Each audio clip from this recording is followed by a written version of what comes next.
Mechanical energy is present in the ambient everywhere around us. It's unlimited and it's free. The conversion of mechanic ambient energy is possible through electromechanics, piezo and triboelectric effects.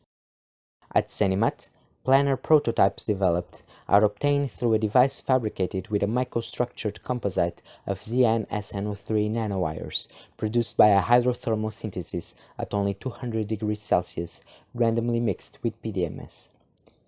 To build the device, the composite was placed between two commercial substrates of polyester, covered by a thin film of ITO, which worked as electrode.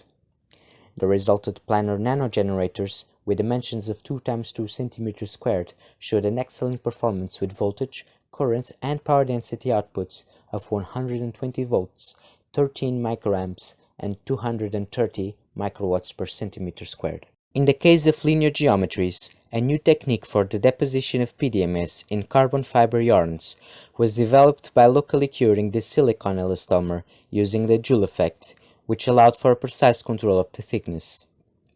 Improved electrical response was done by the introduction of ZNO micro rods, grown by a hydrothermal method around the yarns, and by using these fibers with some moisture content, resulting in a bubbly PDMS carbon fiber interface with a larger area of contact.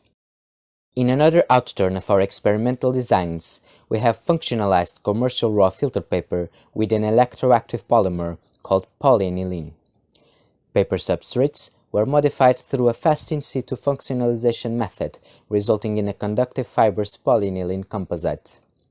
This method was also applied to commercial textile fibers. Both substrates were then applied as an energy harvester based on a mechanoresponsive charge transfer mechanism through a metal conducting polymer interface. The highest power density and current density obtained from the paper-based eco-energy smart card devices were 1.75 watts per meter squared and 33.5 microamps per meter squared, enabling it to power several commercial LEDs and low-power electronics. Similarly, the textile fibers also revealed energy harvesting abilities, with just 16 of such fibers of 10 cm length each being able to produce a power density of 0.6 watt per meter squared with output current density of 22 microamps per meter squared.